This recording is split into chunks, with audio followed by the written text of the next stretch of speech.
I know what you want. You only marry for money. Stop talking nonsense. It's obvious, isn't it? You, a poor single mom like you, that's why you're sticking around even after your husband passed away. You're such a bother.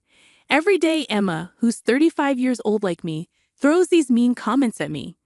My dad died when I was young, and I grew up with just my mom. She kept working even after she got married again, so we weren't super poor. But we weren't rich either. But my mom was always happy, and she worked hard for me, so I never really felt alone. I planned to work after high school, but my mom had been saving up for my college. I really wanted to go to college, but I didn't want to burden my mom who had worked so hard for me, so I gave up on the idea. When my mom suggested I go to college, I was thrilled. My mom got married at 23 and had me at 25. When I was in high school, my 43-year-old mom, who was still energetic, said, "I'm still young and healthy, Mia. Follow your dreams. It would hurt me more if you gave up because of money." Her words touched me deeply, and I got a part-time job to help with tuition. Because of that, I graduated college without any student loans. After finishing college, I joined a big trading company. I worked really hard every day because I wanted to make life easier for my mom. Within 5 years, I got promoted to administrative assistant and got a raise. I took my mom on trips and bought her the massage chair she wanted. 2 years later, I was chosen to be an executive assistant because of my good work. I started dating Ethan, the president's son, and we eventually got married. When I told my mom, she was so happy she cried tears of joy. But our happiness didn't last long. Just 2 years into our marriage, my husband suddenly passed away. He collapsed at work, clutching his chest, and despite rushing him to the hospital, he couldn't be saved. I had said goodbye to him that morning, never imagining it would be the last time. I was in such shock that I couldn't even speak.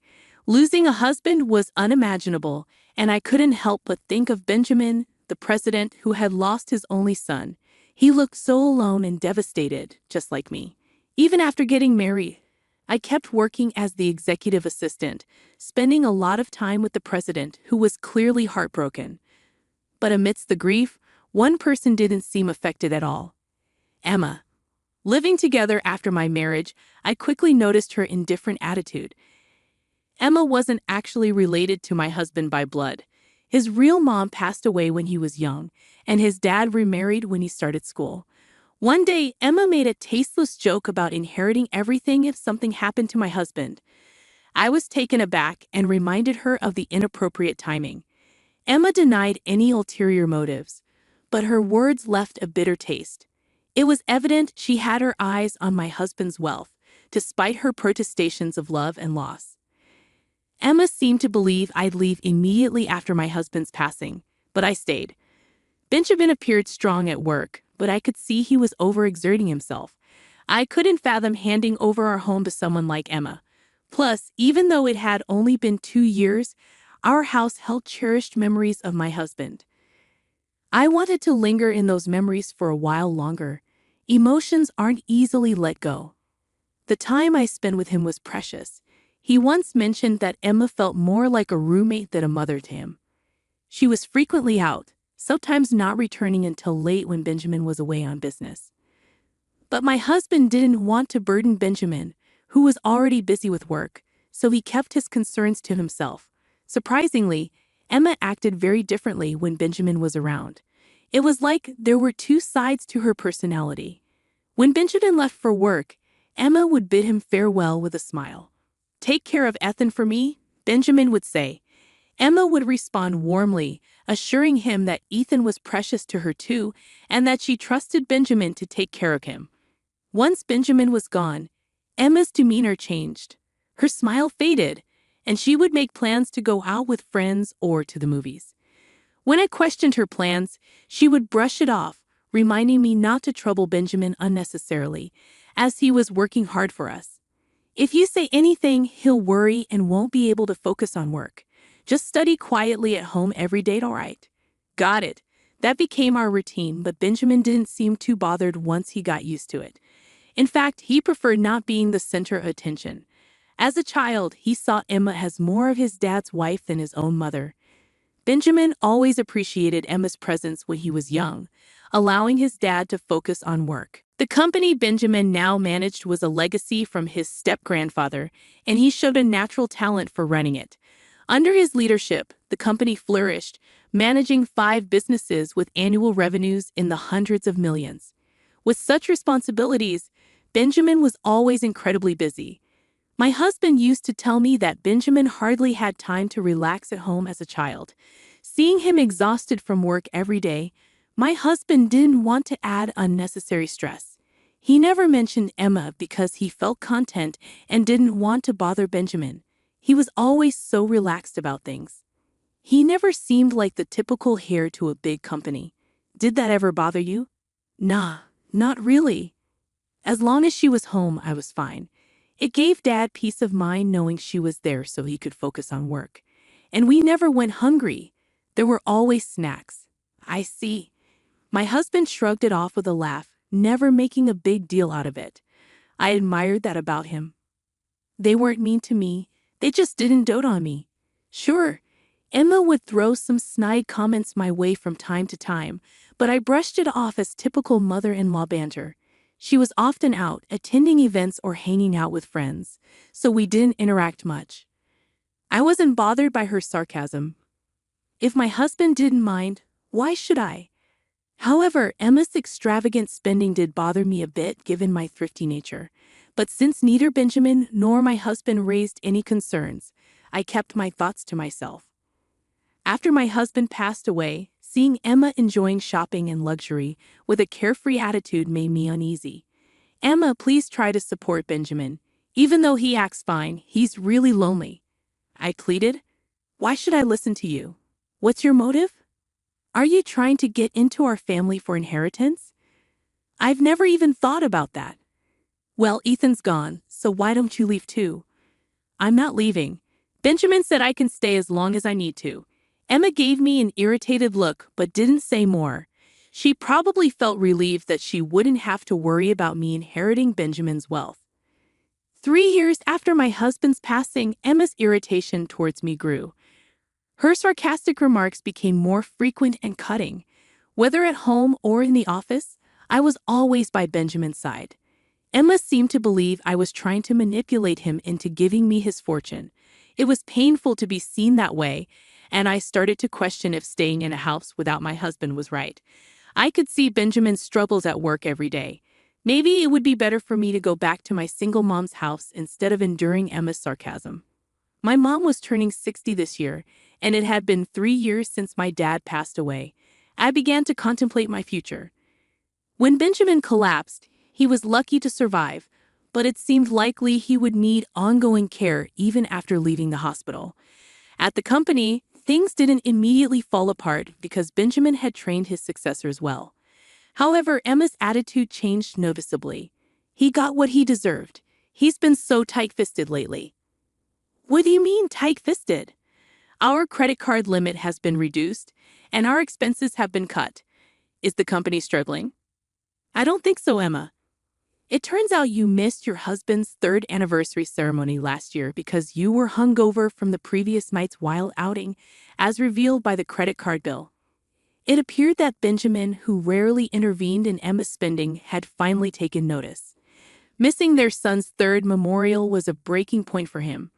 In his anger, Benjamin decided to restrict Emma's access to money. However, she still received enough for a comfortable life, so there was little reason for complaint. Benjamin himself mentioned concerns about the company's finances. Losing Ethan hit him hard, and things took a turn for the worse. Benjamin said that? Don't act ignorant. You're aware too. How does losing one son justify jeopardizing the company? I genuinely didn't know. And yet he's telling people, despite his condition, I'll rest at home and live a long life. He's been saying the doctors predict he could live to be 100. Well, that's positive news. It's not as positive as you think. If he needs care for that long, it won't be easy. Emma's nostrils flared as she launched into a rant about Benjamin. Hearing her describe him as dull and annoying left a bitter taste in my mouth. After all, who had been funding her luxurious lifestyle? Even if Benjamin's company was struggling, couldn't she at least offer him support? But then Emma said something even more shocking. "I've decided to divorce him." What? Just think about it.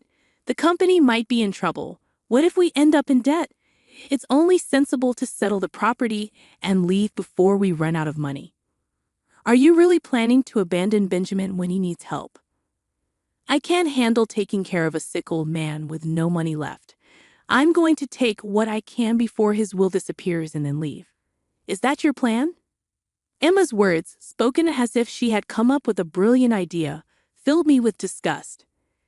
However, just a week after that conversation, Benjamin's health took a sudden turn for the worse, and he passed away unexpectedly. He's gone too, just 3 years after my husband passed. Everything felt like it was closing in. Benjamin's voice echoed my husband's. Sometimes talking to him felt like talking to my late husband. Not being able to hear his voice anymore, it's unbearable. Oh dear, he's passed away. What about his assets? His company hasn't collapsed yet. Maybe he died before taking on debt for my sake. This means all remaining assets are mine. You sound pleased despite Benjamin's recent passing. Caught on to that, did you? Too bad for you, though. You won't be inheriting anything. I would have preferred Benjamin to be alive over any inheritance. Don't act noble now. You're just putting on a show to impress everyone, aren't you? Even if you asked, there wouldn't be a cent for you. Despite Benjamin's death, all Emma cared about was money. How could she be so heartless? It saddened me even more to think about Benjamin's plight. So, you won't be attending the funeral. What? Are strangers not allowed? Understood. 2 days later, Benjamin's funeral took place quietly, in accordance with his wishes for a simple service without the grandeur of a company event. Afterward, I noticed several missed calls from Emma, but I chose not to return them. Despite her persistent attempts to reach me, I remained silent. Then, unexpectedly, Emma appeared at my workplace one day. "I finally found you? Why haven't you been answering my calls?" she demanded. Emma, what do you need?" I replied cautiously. "Why are you avoiding me? I was told to leave the funeral home. You should have been the one excluded. I called you numerous times that day." "What's going on?" she pressed. "Well, you're no longer considered part of my family," I explained. "What?" Emma exclaimed. "You mentioned that strangers weren't allowed at the funeral, so we decided to have a family-only service, and since you're now a stranger to us, I politely requested that you not attend." "You're the one who's the stranger here," Emma retorted. "No, actually, it's you who's the stranger," I clarified. "What do you mean?" Emma questioned. When Benjamin became ill and was expected to be bedridden, Emma served him with divorce papers. She assumed that because Benjamin was hospitalized, he had left this world without finalizing the divorce. However, I had already submitted those divorce papers as Benjamin had requested. Therefore, legally and in reality, Emma is now a stranger to us. In the past, Benjamin confided in me about the company's precarious situation. He feared potential debt and realized they couldn't sustain their current lifestyle. He suggested downsizing to a more modest life for just the two of them. He hoped Emma would support him through this, allowing them to stay together. However, Emma's response was cold and indifferent. "Perhaps it's best to separate before debt becomes a burden," she said. 1 month after this conversation, Benjamin collapsed. Despite waking up, he knew his health was deteriorating. He confided in Emma, explaining that he might have to relinquish control of the company and rely on her for care. As expected, Emma suggested a divorce, likely aiming to secure assets before any debt accumulated. However, Benjamin had already made plans. He had donated most of his personal assets and appointed new leaders for his companies, leaving little for Emma. When he informed her of this, Emma was shocked. "So, I won't receive anything?" "Well, technically, there's not much left."